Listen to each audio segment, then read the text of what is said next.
नमस्कार विद्वान साथियों, लर्न पावनम संस्कृतम चैनल पर आपका स्वागत है। साथियों, आज हम उच्चारण स्थान के विषय में पढ़ेंगे। तो आइए साथियों, हम जानते हैं कि उच्चारण स्थान कौन कौन से होते हैं। पाणिनीय शिक्षा के अनुसार कुल वर्ण 63 या 64 माने गए हैं। संस्कृत में बोले तो त्रिषष्ठी या चतुष्षष्ठी वर्णा संभूते मता। पाणिनीय शिक्षा के अनुसार कुल वर्ण 63 या 64 माने गए हैं। पाणिनीय शिक्षा के अनुसार कुल वर्ण 63 या 64 माने गए। त्रिषष्ठी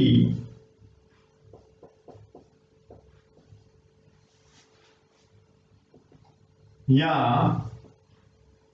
चतुष्षष्ठीर्वा संभूते मता।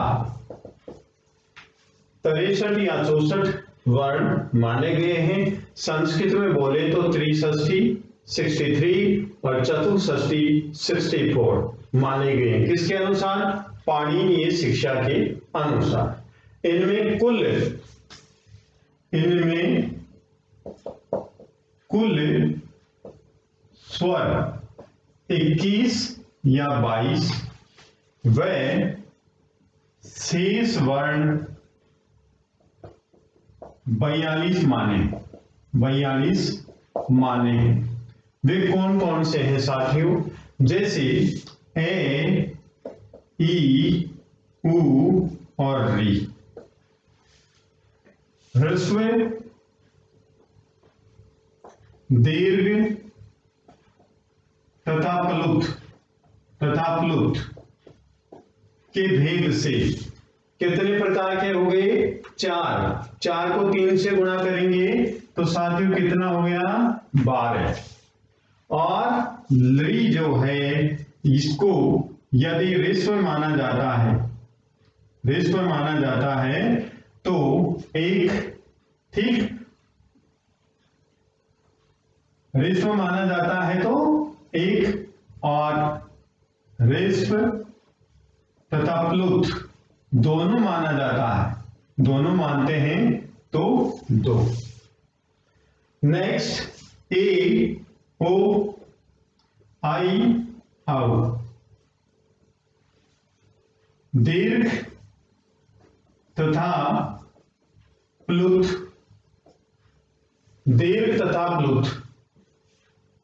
मानते हैं तो कुल कितने वर्ण हो गए? 4 को 2 से गुणा करते हैं तो कितने हो गए साथियों? 8। अब कितने वर्ण हो गए? देखिए 12 और 1 13, 13 और 8 कितने हुए? 21। एक क्यों जोड़ा? क्योंकि प्लुत को यदि ऋस्व माना जाता है तो एक ही जोड़े, ठीक है। और यदि प्लुत को ऋस्व और प्लुत मान लिया जाता है, नृ को ऋस्व तथा प्लुत मान लिया जाता है तो कितने हो जाएंगे? 12 और 2 14 और 8 22। फिर दोबारा से ऋस्व, दीर्घ तथा प्लुत 4 वर्ण 12 स्वर हुए, और लृ को ऋस्व माना जाता है तो केवल 1 काउंट करेंगे, और ऋस्व तथा प्लुत मानते हैं तो 2 काउंट करेंगे। इधर ए, ओ, आई, औ। दीर्घ तथा प्लुत मानते हैं तो 8 स्वर हो गई। तो इस प्रकार से 12 और 1 13 और 8 21, और यदि लृ को ऋस्व तथा प्लुत मान लेते हैं तो 2 जोड़ेंगे, 12 और 2 14 और 8 22। इस प्रकार से 22 वर्ण हुए। अब नेक्स्ट जानते हैं इनके विषय में कि 42 वर्ण शेष कौन कौन से हैं। तो सबसे पहले स्पर्श या उदित या वर्गीय। कितने हुए? 25। फिर यण, वर्ण या अंतस्थ। कितने? 4। नेक्स्ट शल वर्ण या ऊष्म। कितने? 4 हुए। फिर विसर्ग 1, अनुस्वार 1, जिह्वामूल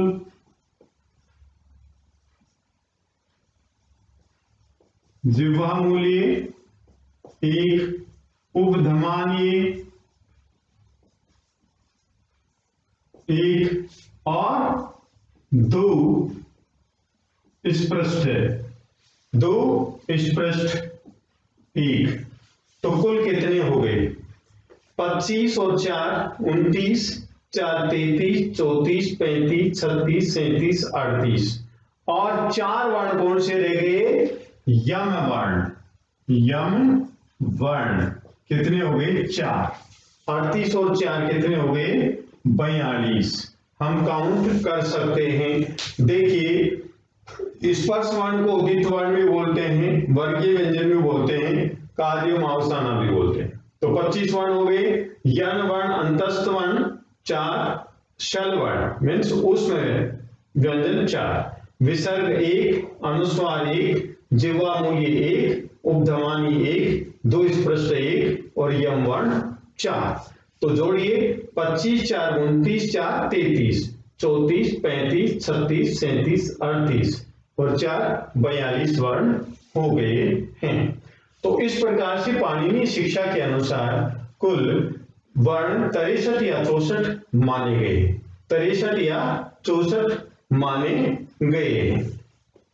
कैसे माने गए हैं? देखिए 42 और 21 को जोड़ेंगे तो ये कितने हो गए? 63। यदि इसमें रे को ऋस्व मानते हैं तो 21 जोड़ेंगे तो 42 और 21 कितने हो गए? 63 हो गए। और यदि रे को ऋस्व तथा प्लुत दोनों मानते हैं तो 42 और 22 जोड़ते हैं तो कुल वर्ण कितने हो गए साथियों? 64 वर्ण हो गए। इस प्रकार से पाणिनीय शिक्षा के अनुसार कुल वर्ण 63 या 64 माने गए हैं। संस्कृत में बोले तो त्रिषष्ठी या चतुष्षष्ठी व संभूते मतः। इनमें कुल स्वर 21 या 22 व शेष वर्ण 42 माने गए हैं। कैसे? ए, ई, उ, री, ऋस्व, दीर्घ तथा प्लुत के भेद से 12 हो गए। 3 प्रकार के हैं ये, 3 प्रकार के तो 12 हो गए। रे को ऋस्व मानते हैं तो केवल 1 जोड़ेंगे और रे को ऋस्व तथा प्लुत मानते हैं तो 2 जोड़ेंगे।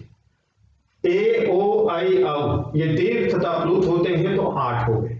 तो एक बार तो रे को हम ऋस्व मानते हैं तो 21 हो गए, एक बार रे को हम ऋस्व तथा प्लुत मानते हैं तो कितने हो गए? 22। और इधर ये वर्ण कितने हुए?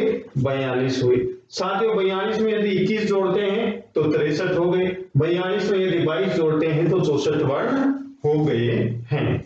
अब साथियों आगे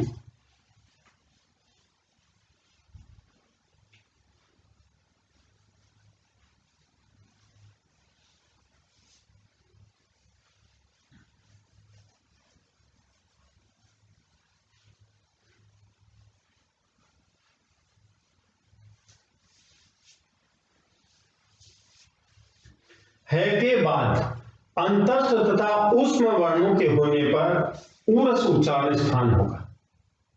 कहने का मतलब पाणिनीय शिक्षा के अनुसार उच्चारण स्थान 8 है, लेकिन सामान्य रूप से उच्चारण स्थान 7 माने गए हैं। सामान्य रूप से उच्चारण स्थान 7 माने गए।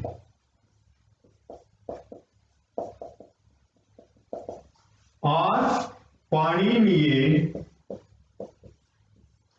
शिक्षा के अनुसार उच्चारण स्थान 8 माने गए, 8 माने गए हैं। पाणिनीय शिक्षा के अनुसार उच्चारण स्थान 8 माने गए हैं, लेकिन सामान्य रूप से उच्चारण स्थान 7 माने गए हैं। और पाणिनीय शिक्षा के अनुसार उच्चारण स्थान एक किसको माना है? ऊरस को। ऊरस को है के बाद अंतस्थ तथा ऊष्म वर्णों के होने पर ऊरस उच्चारण स्थान होता है। लिख लीजिए, है के बाद अंतस्थ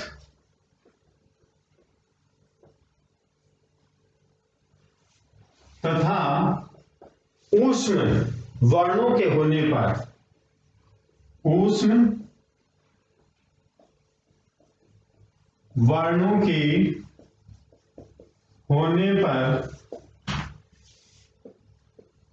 उच्चारण स्थान ऊरस माना जाता है।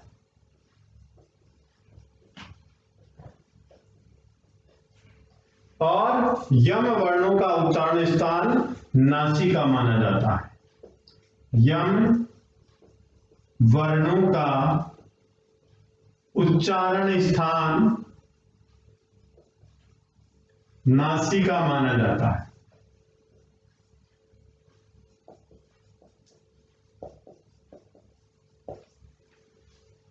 है के बाद अंतस्थ तथा ऊष्म वर्णों का होने पर उनका उच्चारण स्थान क्या माना जाएगा? ऊरस। और यम वर्णों का उच्चारण स्थान नासिका माना जाता है। सामान्य रूप से उच्चारण स्थान 7 होते हैं, लेकिन पाणिनीय शिक्षा के अनुसार उच्चारण स्थान 8 होते हैं, उनमें एक ऊरस भी मान लिया जाता है। सामान्य रूप से उच्चारण स्थान कौन कौन से हैं? कंठ, तालु, मूर्धा, दंता, ओष्ठ और जिह्वामूली और नेक्स्ट नासिका। इनको 7 को उच्चारण स्थान मान लिया गया है। अब आगे उच्चारण स्थान के विषय में जानते हैं।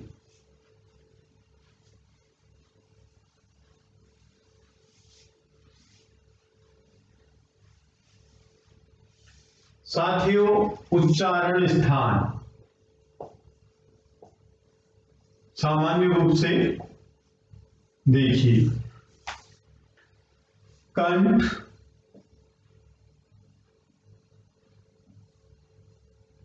से उच्चारित होने वाले वर्ण ए, आ, के, खे, गे, घे, गे और है और विसर्ग, ये कंठ से उच्चारित होने वाले वर्ण हैं। तालु ई, ई, चे, छे, जे, झे, ये और छे, इनका उच्चारण स्थान तालु है। मूर्धा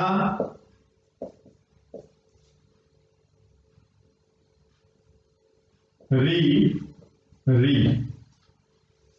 टे, ठे, डे, ढे, ने, रे और से, इनका उच्चारण स्थान मूर्धा। दंता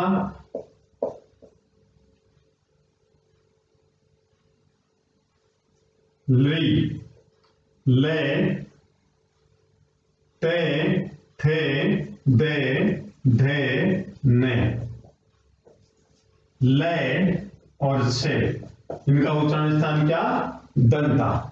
अब ओष्ठ, ओष्ठ का उच्चारण स्थान जैसे ऊ, पे, हे, बे, भे, मैं, ये ओष्ठ का उच्चारण स्थान। अब नेक्स्ट दंतोष्ठ, दंतोष्ठ से वे का उच्चारण होता है। नेक्स्ट कंठ तालु, कंठ तालु, ए आई, और कंठोष्ठ, कंठोष्ठ, ओ औ, नासिकी, में य, ने, मैं, ये उच्चारण स्थान है। तो साथियों देखिए, ऐसे कौन से वर्ण हैं जिनका दो स्थानों से उच्चारण होता है, जिनका दो स्थानों से उच्चारण होता है।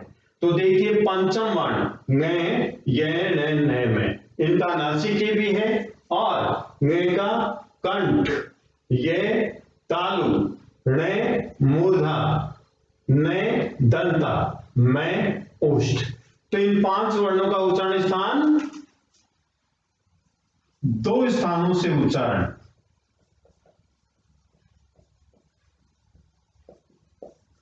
किन किन का होता है? में,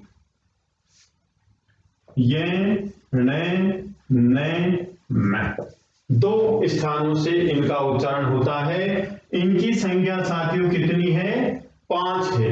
इनकी संख्या 5। ठीक है। नेक्स्ट, 5 और कौन से हैं? एक तो ये दांत और ओष्ठ, ए आई कंठ और तालु, ओ औ कंठ और ओष्ठ। ये 5 वर्ण भी 2 स्थानों से उच्चारित होते हैं। स्पष्ट हो रहा है कि वे का उच्चारण दांत से और ओष्ठ से, ए आई का उच्चारण कंठ और तालु से, ओ औ का उच्चारण कंठ और ओष्ठ से।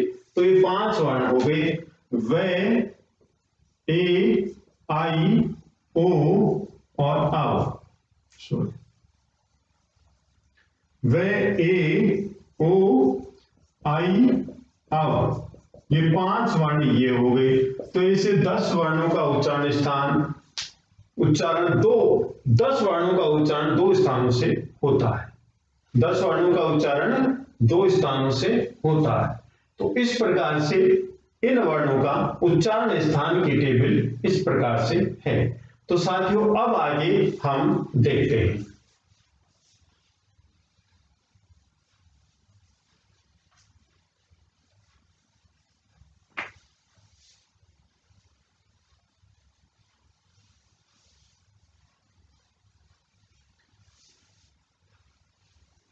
साथियों, मुख तथा नासिका से उच्चारण होने वाले वर्णों को क्या कहते हैं? अनुनासिक वर्ण, अनुनासिक वर्ण कहते हैं। संस्कृत में बोलते हैं तो ऐकु है विसर्जनीय नाम,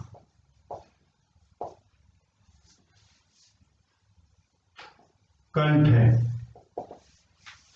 ये हो गया। ए का मतलब ए और आ, कु का मतलब क्या हुआ साथियों? कु में ए का ऊ का लोप हो जाता है, संज्ञा हो जाती है, बच गया के वर्ग।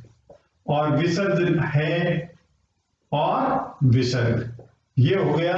वो की वही बात है, ए आ के वर्ग है और विसर्ग, ये हो गया। ऊ का है विसर्जित, अपो विसर्जनीय नाम कंठ है। नेक्स्ट नंबर 2 बताया है, ईचु यशानाम तालु।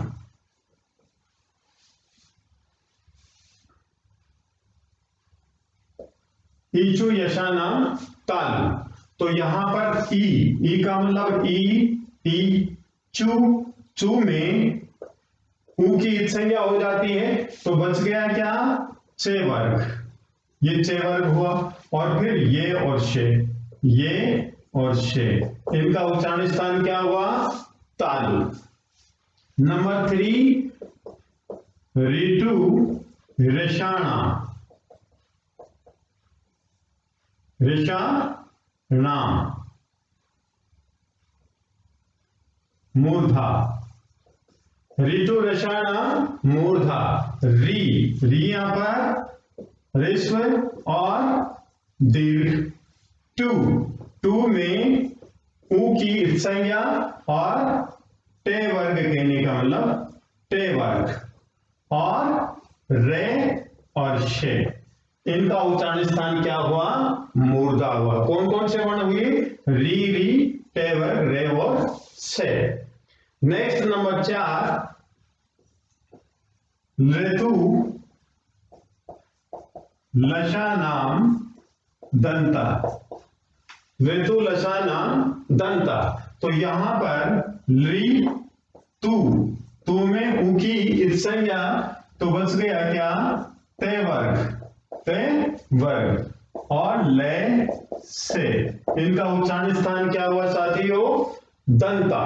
और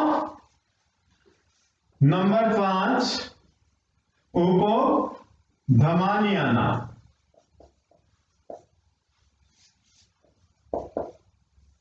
ओस्टो, तो यहां पर ऊ ठीक है, और पे वर्ग और पे फे, उपधमानी, इनका उच्चारण स्थान क्या हुआ? ओष्ठ हुआ। ऊ का मतलब 7 हो गए, ऊ और पे वर्ग, उपधमानीय पे और फे, इस प्रकार इनका उच्चारण स्थान हुआ क्या हुआ? ओष्ठ हुआ। नेक्स्ट,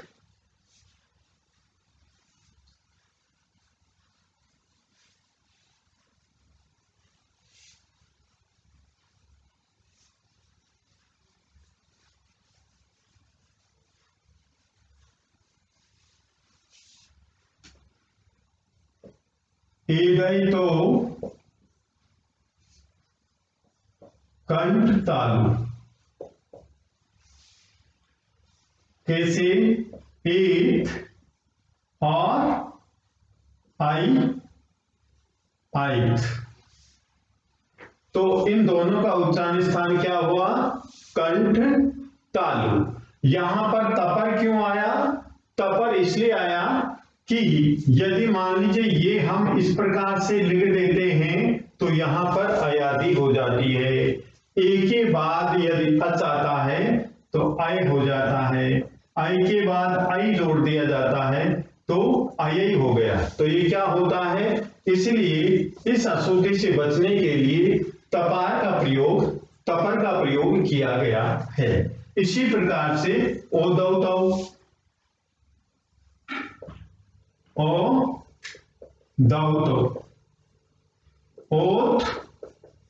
और आउथ का उच्चारण स्थान क्या?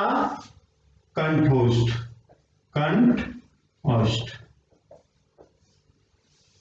और वकार से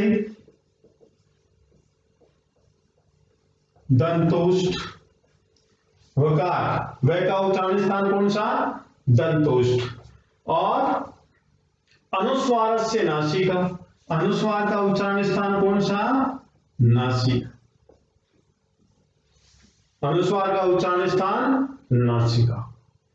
तो इस प्रकार से साथियों हम उच्चारण स्थान को इस प्रकार से जानते हैं। तो विद्वान साथियों, यदि आपको ये वीडियो पसंद आया तो आप लाइक कीजिए, शेयर कीजिए, कमेंट कीजिए, सब्सक्राइब कीजिए। धन्यवाद।